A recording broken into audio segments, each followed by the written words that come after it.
Hello दोस्तों, मेरे channel scary stories पे आपका स्वागत है। दोस्तों, आज मैं आपको सुनाने जा रहा हूँ नैनीताल की डरावनी यादें पार्ट 2। अगर आपने पार्ट 1 नहीं देखा है तो मेरे चैनल पे जाके पार्ट 1 भी देख सकते हैं। तो दोस्तों, अभी तक की कहानी ये है कि मेरे मम्मी पापा थे। मेरा नाम आकाश था, लेकिन मुझे घर पर सब छोटू छोटू कहकर बुलाते थे। मेरी एक छोटी बहन थी जिसकी उम्र 8 साल की थी और मेरी 12 साल की थी। मेरे पिताजी को जॉब के सिलसिले में घर छोड़कर नैनीताल जाना पड़ा।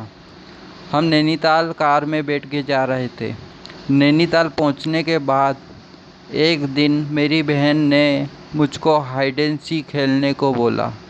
हाइड एंड सीक खेलते खेलते मेरी बहन एक अलमारी के पास पहुंची। अलमारी खोलने के बाद उसने उस अलमारी में एक औरत को बैठे देखा। अब आगे की कहानी। हमारा घर एकांत में था। मैंने ध्यान दिया कि मेरे घर के सामने से लोग निकलने में घबराते थे। एक बार की बात है, मैं घर पर अपनी सेल्फ़ी ले रहा था।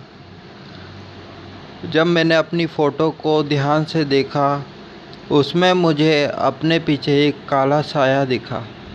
उस फ़ोटो को देखकर मैं तो बहुत घबरा गया।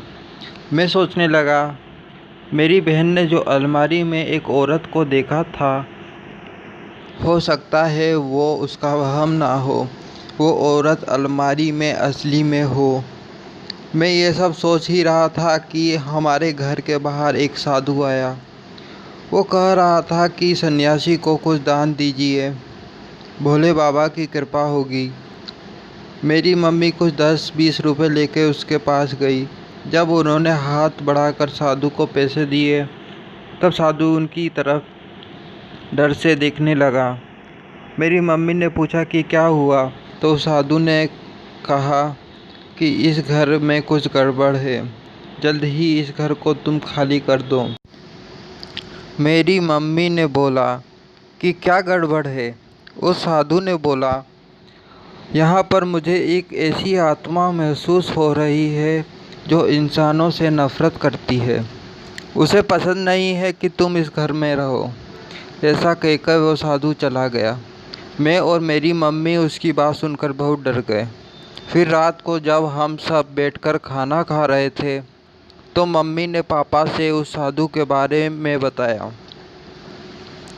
पापा ने कहा, आजकल के साधु बाबाओं का काम है लोगों को डराना और भोले भाले लोगों को पैसे ऐंठना। तुम उसकी बात पर ध्यान मत दो। मम्मी ने कहा, लेकिन हमारी बेटी ने भी अलमारी में एक औरत को देखा था। क्या वो भी झूठ बोल रही थी? उनकी ये सब बातें सुनकर मैंने मम्मी को अपनी सेल्फ़ी दिखाई। मम्मी मेरी सेल्फ़ी देखकर बहुत ही डर गई। फिर मम्मी ने पापा को वो सेल्फ़ी दिखाई।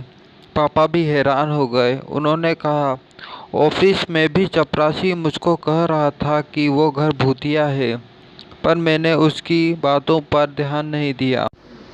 मैंने उसको कहा कि अपने काम पर ध्यान दो। ऐसी चीज़ें सिर्फ कहानियों में होती हैं।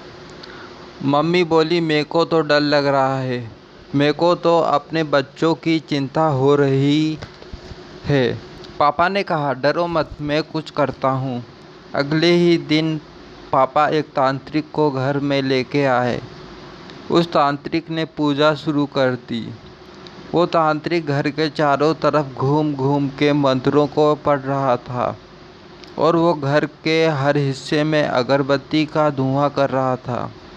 तभी घर की लाइटें अपने आप बंद चालू होने लगीं। खिड़की दरवाजे खुलने बंद होने लगे।